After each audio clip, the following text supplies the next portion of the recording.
Hello everyone, Carlos of Football here, and today I'm bringing you daily transfer news on Friday the 25th of July 2014. So in today's transfer news, Bebe has gone to Benfica for £2.4 million on a 4-year deal. But what does this actually mean for Manchester United? Probably not a lot. I mean, he's going to be sixth choice striker probably, but Van Gaal's latest system of playing a 3-4-3 or alternatively a 4-3-3, he perhaps could have got maybe some game time for Manchester United. I mean, his overall goal tally isn't brilliant. He scored 17 goals out of 76 appearances.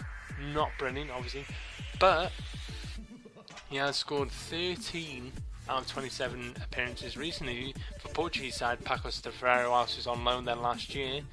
Another good stat about him, he scored 13 goals out of the 28 Pacos de Ferreira goals last year in the Liga Portuguesa. So he's almost scored half of Pacos de Ferreira's goals last year in the Liga Portuguesa. So obviously he has found a bit of form. His previous record for other clubs, Rio Ave and Besiktas, wasn't brilliant. He hadn't scored many goals for them. So, you know, he was struggling to find some form. He only made 2 appearances for Manchester United in the league and other various competitions. So, I mean, he probably wasn't the best Manchester United signing ever, obviously. I mean, he's probably up there with Obertan.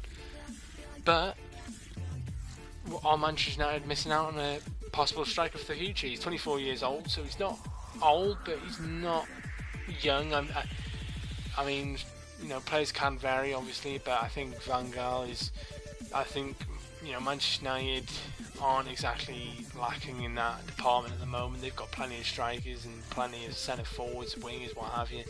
So I mean, obviously, they're not short of that by any stretch of the imagination. So I don't think it's a huge loss for Manchester United, but obviously I think it would have been nice to see Bebe play for a Championship or a lower league Premier League side or something. But obviously, you know, if that's what Van Gaal wanted, for £2.4 million, they bought him for £8 million around that, so they've lost about £7 million, £7.5 million, that region, 7.6 I believe, or something like that.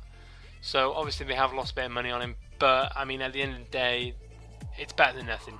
I mean, he probably wouldn't have played much especially now since Manchester United aren't even in Europe.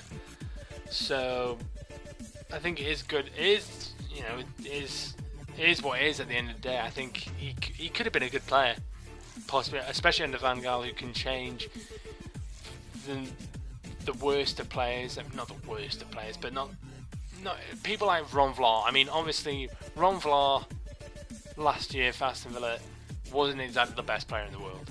You know, he's a good centre-back at the end of the day, but obviously, under Van Gaal, Ron Vlaar would look like Beckenbauer, and you know, he looked incredible, and he was absolutely solid.